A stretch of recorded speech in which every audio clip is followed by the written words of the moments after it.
Selamat sore dan selamat sahabat kami ucapkan pada anggota jemaat Gereja Masih Advent First Indonesian Seventh Adventist Church yang berada di New Jersey. Pada sore hari ini kita akan segera memulaikan pendalaman sekolah sahabat lagi. Dan sebelumnya kita akan mulaikan dengan doa yang akan dibawakan oleh Miriam. Let us all pray. Dear Father in heaven, we thank you so much, Lord, for this opportunity that you have given to us to come before your presence, to worship you, to glorify your name. But above all, Father, we want to thank you for all the blessings that you have given to us throughout the whole week. We thank you for the blessings of good health. We thank you for the blessings of protection, for providing our needs, and for the food that we consume each day. We thank you so much, Father, for your love, your grace that is sufficient for us each day. And Father, we want to thank you that you have given us another opportunity to welcome your Sabbath. May you be with us, O Father, as we welcome your Sabbath, that may you prepare our hearts, our mind, our thoughts, that we will be connected to you, that we will be able to have knowledge and understanding about your words as we dig deeper into your words tonight, oh Father, as we study together as a church member, that may you give us a heart to accept or a mind to understand. And help us also, Lord, not to only listen to hear it, but also to practice, especially with the Sabbath school that we've been learning this quarter, Father, that remind us to use every talents that we have to spread out to people who are hungry to know about the truth, of Father. And we are thankful that you have given us those abilities, those talents, of Father. Help us not to just hide it in our heart, but to share it to people around us. And Lord, may you also be with Ridwan as he speak your words tonight, that whatever he says, Father, that will be according to your will. Thank you once again, Father, for loving us just as who we are. Forgive us from all our sins and shortcomings. For in Jesus' name we ask and pray. Amen. Amin. Baik, terima kasih. Saudara-saudara, dalam satu minggu ini kita telah belajar biasanya kita belajar suatu pelajaran yang setelah kita pelajari itu kita dapatkan hal-hal baru. Walaupun sebetulnya yang kita pelajari ini sudah sering sekali kita praktekkannya dalam kehidupan kita. Saya pikir pelajaran satu minggu ini adalah satu-satunya pelajaran yang paling sering kita praktekkan, yaitu kita mendoakan orang-orang lain. Jadi mungkin malam ini tidak begitu banyak yang akan kita dalami, tapi kita akan tetap sama-sama belajar mendalami dari pelajaran hari Jumat. Tapi sebelumnya saya akan bacakan dulu ayat hafalannya. Judulnya adalah Kuasa Doa Mengantarai untuk Orang Lain. Ayat hafalannya terdapat di dalam Yakobus 5 ayat 16. Karena itu hendaklah kamu saling mengaku dosamu dan saling mendoakan, supaya kamu sembuh. Doa orang yang benar, bila dengan yakin didoakan, sangat besar kuasanya. Nah, bagus sekali ya. Di mana satu minggu ini kita sudah, awal-awalnya kita sudah dibekali duluan dari pertentangan kosmis, atau apa tuh judulnya hari Senin? Konflik kosmos, ya sama saja, cosmic conflict. Di mana kalau kita harus akui ya saudara ya, bahwa kekristenan itu mempercayai hal yang supernatural. Supernatural bukan maksudnya ada hantu atau segala macam ya, tapi supernatural bahwa di balik kita ini ada sesuatu yang sedang berperang, yaitu antara kuasa gelap dan kuasa jahat yang kita tidak pernah lihat secara kasat mata, tapi itu selalu sebetulnya kita alami setiap hari dalam mengambil keputusan kita, dalam kita melakukan suatu hal-hal, dalam bekerja, dalam apapun itu. Kita tidak pernah menyadari bahwa sebetulnya di belakang kita itu atau di balik kita ini secara tidak sadar ada kekuatan setan melawan kekuatan Tuhan. Nanti tinggal keputusan kita di mana, kita mau pilih yang mana, nanti di situlah baru keluar pemenangnya. Nah, begitu juga setelah kita mengetahui bahwa ada hal-hal supernatural ini, yaitu kuasa Tuhan melawan kuasa iblis, nah tentu kita diperkenalkan dengan doa. Itulah makanya kenapa yang mengajari kita itu, yang contoh yang paling baik itu adalah Yesus, karena dia waktu mendoakan murid-muridnya ya. Sedangkan sebelum memilih murid saja dia berdoa terlebih dahulu. Bayangkan Yesus sendiri, padahal Yesus itu adalah Allah, tapi tetap di dalam kemanusiaannya dia memerlukan untuk berdoa. Baru kita juga telah belajar um, bagaimana pengaruh Yesus terhadap doa-doa itu, akhirnya murid-muridnya juga menjadi, kita tahu yang menjadi rasul-rasul yang berhasil. Lalu ada satu contoh lagi bagaimana waktu Paulus mendoakan jemaat-jemaat, dia secara langsung lagi menyebutkan nama-nama jemaatnya, yang dicontohkan di sini adalah jemaat Filipi. Bagaimana hasilnya pada saat itu jemaat Filipi itu menjadi jemaat yang sangat generous, yang sangat baik sekali. Lalu di hari Rabu kita telah melihat seperti diulangi lagi dari hari Senin ya, dengan cosmic conflict, bagaimana kuasa-kuasa yang bekerja di belakang kita itu akan selalu menyertai kita. Apalagi di hari Kamis ini, kalau kita sudah mempraktekannya di dalam kehidupan kita sehari-hari, kita mendoakan orang-orang, kita mendoakan bahkan orang-orang yang tidak mengenal Tuhan sekalipun, kita ikut doakan mereka, maka kita sudah turut andil di dalam memperkenalkan mereka kepada Yesus dan untuk keselamatan. Baik, hari Jumat saya akan bacakan. Bacalah Ellen G. White, Doa, halaman 104-117, dalam Kebahagiaan Sejati, Work for Church Members, dalam Testimonies for the Church, jilid 7. Ketika kita berdoa untuk orang lain, Allah menghormati komitmen kita kepadanya dan ketergantungan kita pada kuasa-Nya dengan menggunakan semua sumber daya surga untuk mengubah kehidupan manusia. Ketika doa-doa kita naik ke tahta, ketika doa-doa kita naik ke tahtanya, malaikat-malaikat bertindak atas perintahnya. Malaikat-malaikat yang melayani sedang menunggu di tahta untuk secara langsung mematuhi mandat Yesus Kristus untuk menjawab setiap doa yang disampaikan dengan sungguh-sungguh dengan iman yang hidup. Ellen White dalam bukunya Selected Message, halaman 377.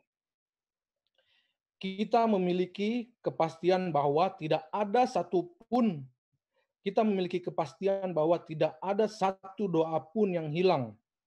Tidak seorang pun dilupakan oleh Allah. Wah, bagus sekali ya. Doa-doa itu tetap ada di surga untuk dijawab pada waktu dan tempat yang paling diketahuinya. Sekali lagi saya baca. Doa-doa itu tetap ada di surga untuk dijawab pada waktu dan tempat yang paling diketahuinya. Doa-doa yang dilayangkan dengan iman tidak akan pernah hilang. Tetapi untuk mengklaim bahwa doa-doa itu akan selalu dijawab dengan cara yang sama dan untuk hal tertentu seperti yang kita harapkan adalah sebuah kepongahan. Ini bagus sekali ya kutipan dari Ellen White, di mana sebetulnya doa-doa kita itu yang kita layangkan dengan iman itu tidak akan berlalu sia-sia begitu saja. Tetapi kalau kita mengharapkan itu jawabannya dengan kemauan kita, nah, itu adalah satu kesalahan yang Ellen White katakan ya. Betapa hal ini sangat menguatkan kita ketika kita mendoakan pasangan kita yang tidak mengenal Kristus atau putra dan putri kita, saudara, teman, dan rekan kerja.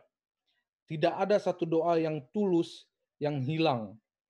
Kita mungkin tidak akan selalu melihat jawaban langsung pada orang-orang yang kita doakan, tetapi Tuhan menggerakkan hati mereka dengan cara yang hanya akan kita ketahui kelak di dalam kekekalan. Nah, jadi saudara, kita di sini sudah disuruh untuk beriman bahwa walaupun nanti misalnya kita sudah layangkan doa-doa kita ya, tadi di yang terakhir dibilang, tetapi Tuhan menggerakkan hati mereka dengan cara yang hanya akan kita ketahui kelak di dalam kekekalan. Nah, mungkin ada banyak doa-doa kita yang selama kita hidup mungkin rasanya tidak terjawab mungkin ya.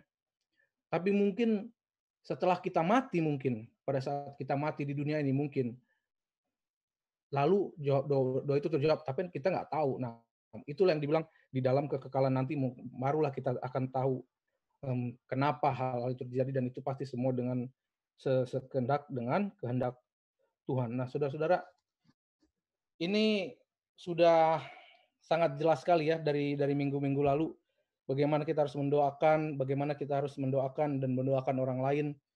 Kemarin lagi kita dikasih pendalaman yang sangat bagus lagi bagaimana dengan orang-orang yang memusuhi kita atau orang-orang yang jahat kepada kita.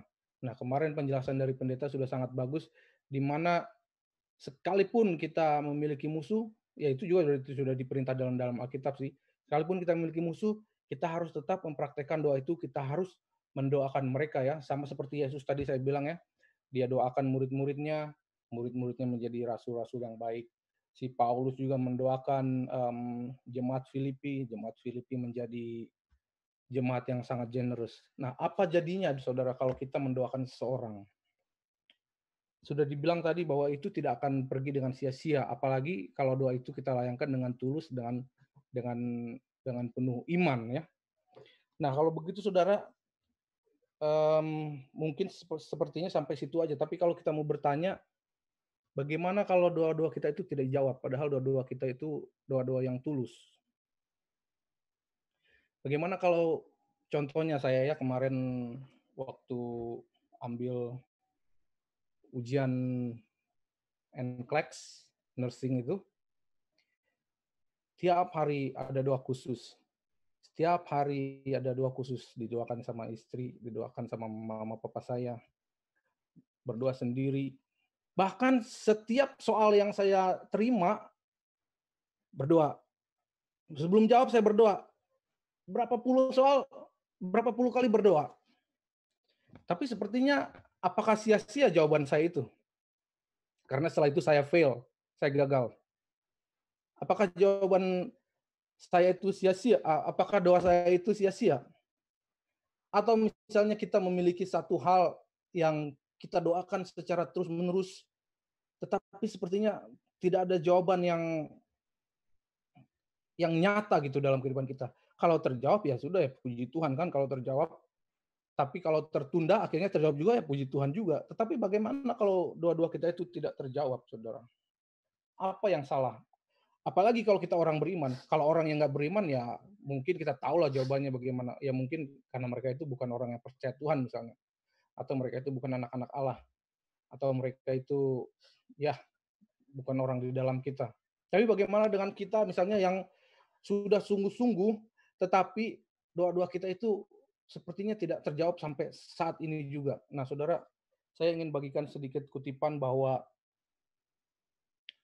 di dalam doa itu, yang paling inti itu sebetulnya bukan jawabannya, saudara. Doa itu, jawaban doa itu hanya adalah bagian kecil daripada doa itu tersebut. Tapi apa yang menjadi inti dari doa tersebut? Yang menjadi inti dari doa tersebut adalah pada saat kita berdoa itu. Dalam kita seeking lah, dalam kita mencari itulah menjadi inti doa tersebut. Sehingga kita itu memiliki hubungan yang konstan dengan Tuhan. Jawaban itu saudara, itu bukan inti daripada doa. Kalau dijawab ya puji Tuhan. Tetapi selama kita terus-terusan berdoa, selama kita bergantung pada Tuhan, terus kita berdoa, mendoakan, terus kita mendoakan, terus kita mendoakan, terus kita mendoakan. Akhirnya lama-lama kita menjadi punya hubungan yang dekat sama Tuhan. Walaupun kita tidak akan mencari jawabannya. Nah, kalaupun kita tidak dijawab doanya, tapi karena kita punya hubungan yang dekat dengan Tuhan, maka kita tidak akan pernah kecewa, saudara.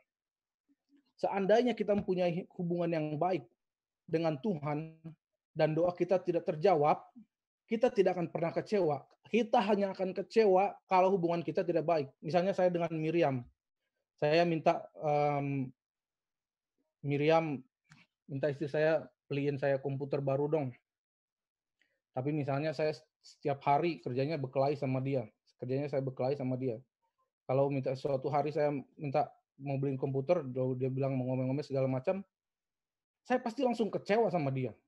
Tapi kalau misalnya setiap hari kita tidak punya masalah, setiap hari kami mesra, setiap hari kami berhubungan baik, setiap hari kami punya komunikasi yang baik, dia tidak belikan saya komputer pun, apakah saya mau marah sama dia? Hubungan saya yang baik itu akan membuat saya tidak akan marah sama dia. Begitu juga sama dengan pada saat kita doa-doa kita yang tidak terjawab itu, apakah kita kecewa atau tidak, itu tergantung hubungan kita, saudara. Tergantung bagaimana koneksi kita, apakah terus-menerus kita memiliki hubungan yang baik dengan Tuhan atau tidak. Nah, saudara, di pelajaran kita juga Di pertanyaan nomor 1 ini ada dibilang di dalam Filipi 1 ayat 9 ya, saya membacakan dulu sedikit.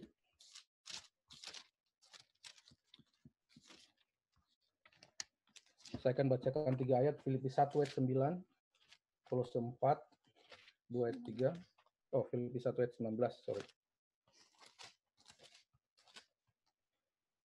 Filipi 1 ayat 19. Karena aku tahu bahwa kesudahan semuanya ini ialah keselamatanku oleh doamu dan pertolongan Roh Yesus Kristus.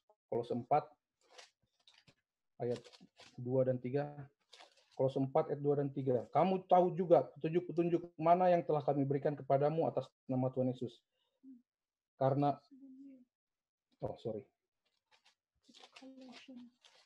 Kolose 4 ayat 2 dan 3.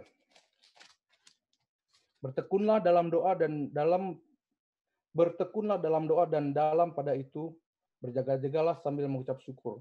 Berdoalah juga untuk kami supaya Allah membuka pintu untuk pemberitaan kami sehingga kami dapat berbicara tentang rahasia Kristus yang karenanya aku dipenjarakan. Nah, di pertanyaan sini bagaimana mungkin ada selama di penjara jaminan apa yang Paulus miliki karena doa-doa orang Filipi? Apakah yang dia minta kepada jemaat Kolose dan Tesalonika untuk mendoakannya? Apakah hubungan permintaan doa syafaat ini dengan memenangkan jiwa? Ya, kita bisa lihat sekali lagi ya saudara bahwa hubungan-hubungan yang karena doa terus-menerus ini makanya dia tidak pernah cemas. Sama juga seperti Ayub saudara. Begitu Ayub disikat sama setan harta-hartanya semua. Anak-anaknya mati, harta-hartanya habis terbakar segala macam. Apa yang Ayub katakan? Apakah dia marah sama Tuhan? Memang dia sedih. Tetapi apa yang dia lakukan adalah suatu hal yang sudah dia lakukan terbiasa dari kemarin-kemarin, dari yang lalu-lalu, bahwa dia itu setiap hari kerjanya berdoa terus, kerjanya dia memberikan persembahan terus, kerjanya hanya berhubungan dengan Tuhan setiap hari, konstan.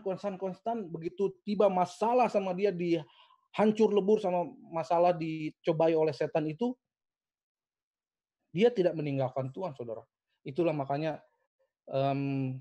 sangat perlu sekali bagaimana kita untuk betul-betul bergantung pada Tuhan setiap hari, bergantung pada Tuhan, banyak berdoa, mendoakan orang, juga mendoakan diri kita sendiri. Ya, 1 minggu ini kita memang sudah belajar dan itu sudah banyak sekali kita praktekkan ya. Jadi yang pendalaman saya mau berikan kepada kita saat ini adalah bahwa dengan hubungan kita yang konstan kepada Yesus atau kepada Tuhan pada saat kita berdoa, maka itu akan memberikan kekuatan kepada kita apabila suatu hari mungkin doa-doa kita itu tidak terjawab atau mungkin doa-doa kita itu tidak pernah terjawab. Ya, jadi kira-kira itu saja tambahan yang saya mau berikan kepada kita karena 1 minggu ini kita sudah mendapatkan begitu banyak pendalaman yang sudah pernah kita lakukan, yang selalu kita lakukan setiap hari. Mungkin ada tambahan dari pendeta, saya persilakan.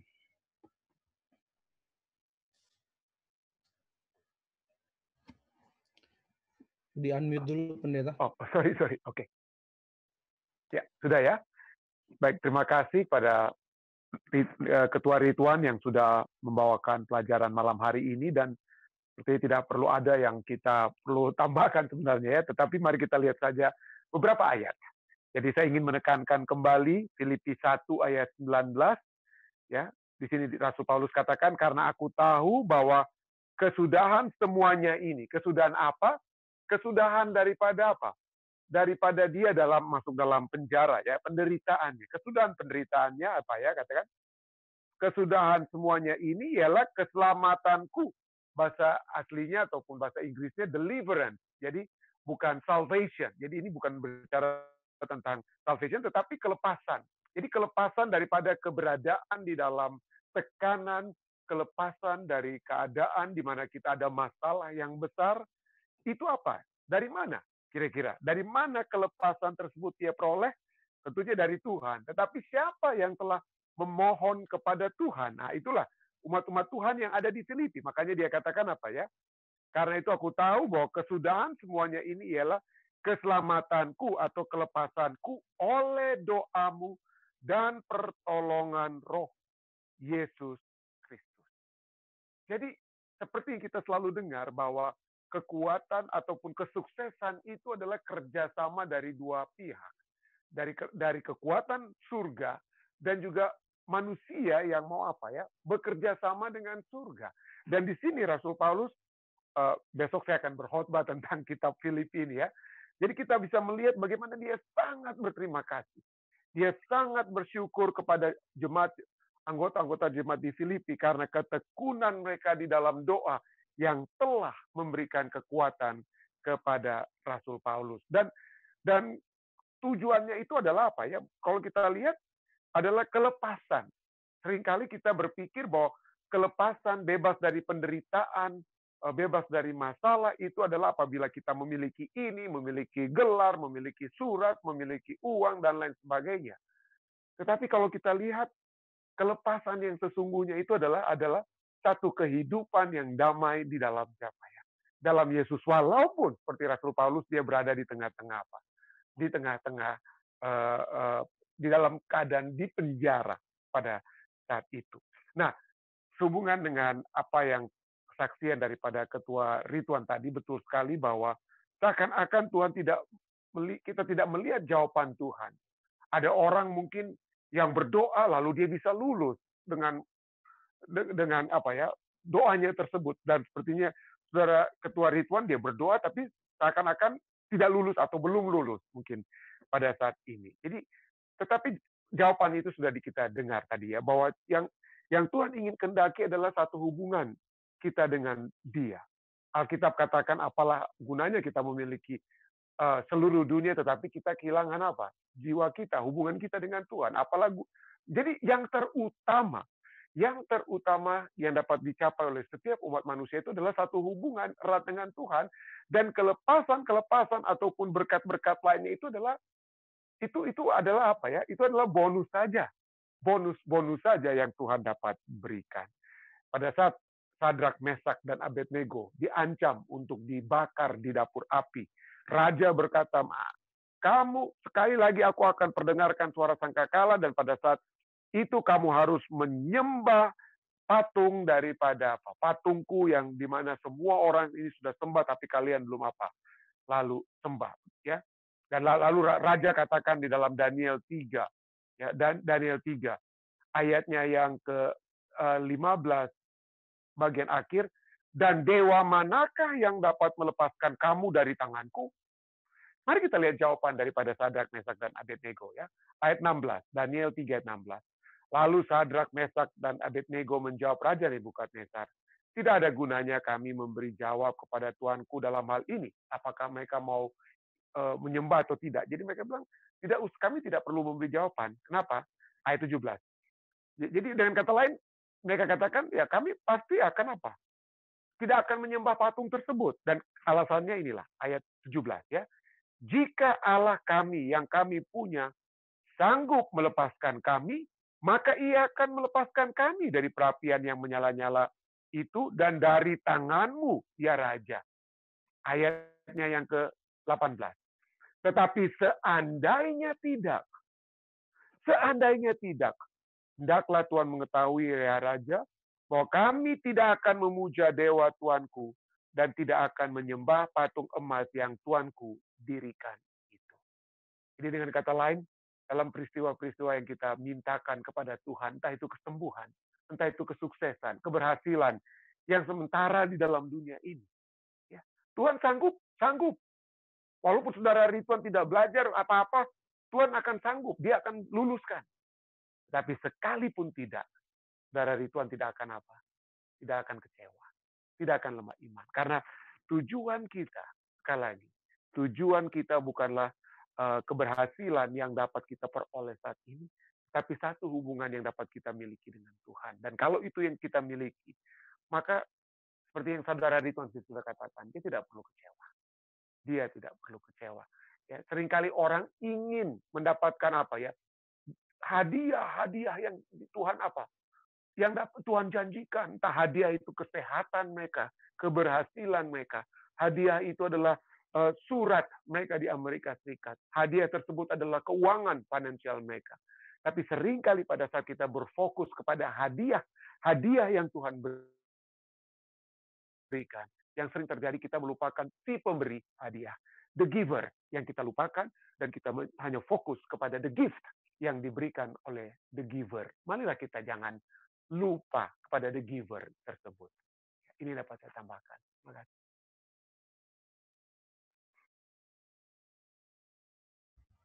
Baik, terima kasih banyak, Neta. Saya akan membacakan satu ayat lagi. Di dalam Yesaya 59 ayat 1, sesungguhnya tangan Tuhan tidak kurang panjang untuk menyelamatkan dan pendengarannya tidak kurang tajam untuk mendengar. Tetapi yang merupakan pemisah antara kamu dan Allahmu ialah segala kejahatanmu, dan yang membuat dia menyembunyikan diri terhadap kamu sehingga ia tidak mendengarmu ialah segala dosamu. Nah, saudara, bukankah kita sudah memiliki Yesus sebagai penebus kita? Tapi dikatakan di sini yang menghalangi kita adalah dosa kita. Itu sebabnya, saudara, makanya dalam kehidupan kita harus betul-betul memiliki Yesus, supaya Yesus itu membersihkan dosa kita. Makanya setelah kita dibersihkan dari dosa kita itu, kita akan dapat didengar doa kita oleh Allah, ya. Sebab perantaranya adalah, makanya doa 1 minggu kita kan pelajari tentang intercessor atau pengantara. Kalau kita berdoa, siapa perantara kita? Yesuslah perantara kita. Tapi kalau kita pendosa, orang-orang berdosa, tidak percaya Yesus, siapa yang mau mengantarai kita? Itu sebabnya kita harus tetap memiliki Yesus di dalam kehidupan kita sebagai pengantara, agar seluruh doa-doa kita, agar setiap hari yang kita lakukan, kita dalam mendoakan saudara-saudara kita dalam mendoakan orang tua kita, anak-anak kita, mendoakan keluarga kita, itu dapat diterima oleh Allah dan dapat dijawab. Baik, saudara-saudara, kalau ada pertanyaan atau tambahan, kami persilahkan. Boleh angkat tangan atau boleh komen di Facebook.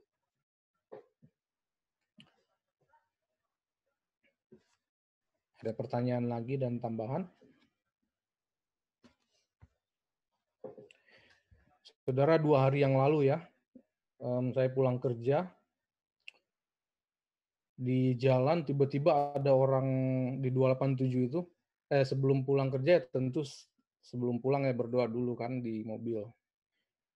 Tapi di 287 itu tiba-tiba ada orang yang cut, saya hampir tabrakan sama dia. Dia langsung ke sebelah kiri sekali, tapi di sebelah kiri dia terjebak.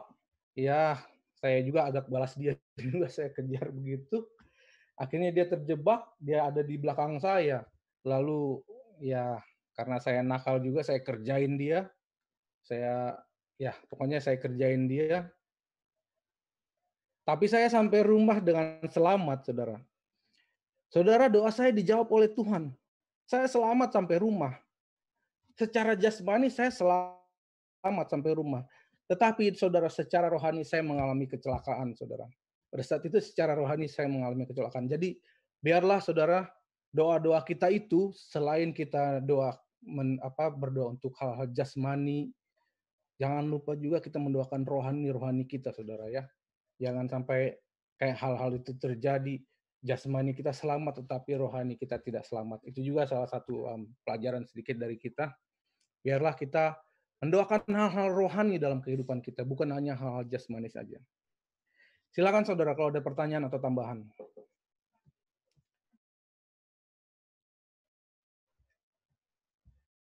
Yes, silakan Om Nyong. Selamat Sabat. Ini mungkin sudah Sabat di sana ya, udah jam 9. Saya ada tambahan di sini mengenai pelajaran sekolah Sabat kita di sepanjang minggu ini. Apa yang telah diterangkan oleh pendeta itu sangat baik dan sangat jelas. Sekiranya kita dapat mengaplikasikan di dalam kehidupan kita berjemaat, itu kita sudah menjangkau ke dalam dan juga kita akan menjangkau keluar. Di mana? Menjangkau ke dalam setelah kita mempelajari sekolah Sabat ini dengan jelas yang dibawakan oleh pendeta. Di dalam jemaat kita ada keharmonisan. Di dalam jemaat kita ada keharmonisan. Di dalam komite kita ada keharmonisan. Jadi di dalam komite kita saling merespek pendapat orang lain, saling menghargai pendapat orang lain. Kalaupun ada sedikit ketimpangan, kita coba luruskan seperti yang pendeta katakan tadi. Ya, itu. Dan dengan begitu kita sudah menjangkau keluar. Dengan kata lain bahwa kalau orang melihat kita, oh hebat sekali Fisdak. Dorang salah satu. Dan satu contoh yang kita berikan kepada yang ada di sini ya. Kita bilang waktu pada saat kita di Amerika, di New Jersey, orang-orang pejemaat di sana, tiap tahun tidak ada keributan. Di dalam ada pemilihan. Ya, di dalam pemilihan orang tidak ada. Bahkan pernah pemilihan itu kita cuma langsungkan 1 jam. Selesai. Oh, orang kaget. Oh, sampai begitu dia. Tapi bilang, karena orang di jemaat itu ada saling pengertian satu dengan yang lain. Saling menghormati satu dengan yang lain. Seandainya itu ada di jemaat-jemaat lain, di gereja-gereja lain, itu berarti ada kesejahteraan, ketentraman, ada kebahagiaan di dalam jemaat.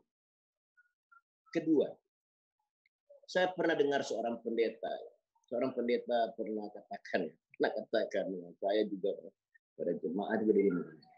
Kita ini seringkali kita berdoa orang-orang sakit. Seringkali kita berdoa pada orang, tapi banyak kan yang tidak sembuh. Begitu. Ada istilah katanya, iya kan siapa kan ada pendeta yang dia berdoa sembuh, kok kita begitu. Tapi di sini baru sekarang ini baru tadi malam saya baru dapat pelajaran sekolah sahabat di Tondano ya, di Tondano saya bawa di sini. Bukan di sekolah sahabat. Saya sudah dapat dari sini. Nah, ketua di sini ada bawa ke saya di sini. Terus semalam pada waktu buka sahabat saya baca di pelajaran sekolah sahabat hari Jumat, ada suatu statement ya. Memang itu bagus sekali ini yang statement yang ada di sini ya. Yang jelas semua seperti saudara Ridwan sudah baca tadi, dan saya juga sudah baca semalam. Tapi ada yang sangat menarik kepada saya. Saya teringat pendeta itu pernah ucapkan, kita berdoa ditanya, yang tidak sembuh dan istilahnya ya, Bang. Terus di sini kita dapat baca di sini kita dapat mengerti apa yang seperti saudara Ridwan tadi sudah baca ya di alinea terakhir. Tetapi Tuhan menggerakkan hati mereka dengan cara yang hanya akan kita ketahui kelak dalam kekekalan. Maksudnya dari kekekalan apa? Jadi semua yang Tuhan doa-doakan kepada saudara kita, seringkali kita merasa bahwa itu mungkin Tuhan tidak jawab terompe doa ya. Tapi itu kan seperti Tuhan tahu ada maksud Tuhan. Nah, maksud Tuhan itu pada saat kita sekarang ada di dunia ini, kita tidak mengetahuinya. Tetapi pada saat kita ada di surga, yang dimaksud dengan kekekalan di sini adalah surga. Pada saat kita ada masuk ke dalam surga, kita dapat tahu di sini. Tuhan jelaskan, kenapa? Atau karena kita sudah sempurna. Ya, kita sudah sempurna. Jadi segala sesuatu itu kita tahu. Ya, karena kalau sekarang ini kita segala sesuatu kita tidak ada yang kita tahu. Kita punya batas kemampuan. Tapi setelah kita di surga, itu unlimited. Jadi sudah sudah sempurna. Jadi sesuatu yang apa itu akan terjawab di sini. Seperti yang di sini, apa itu sesuatu yang kita minta terus dirasa seolah-olah itu tidak dijawab, tidak ditanggapi oleh Tuhan. Disinilah pada saat ini kita akan dapat jawaban. Oh, begini yang dimaksud Tuhan. Oh, ini. Semuanya itu kita akan mengatakan puji nama Tuhan. Terima kasih.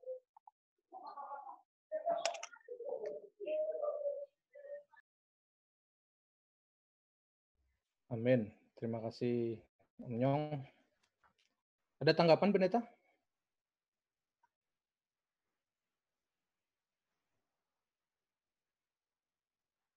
Halo, Pendeta ada tanggapan? Tidak ada. Ada pertanyaan lain atau tambahan? Kami persilahkan kalau masih ada. Baik, saudara-saudara, terima kasih bagi saudara-saudara yang telah bergabung bersama-sama dengan kami dari pelajaran Sekolah Sahabat kita malam hari ini. Besok kita akan lanjutkan di Sabat pagi jam 10.30 waktu waktu New Jersey.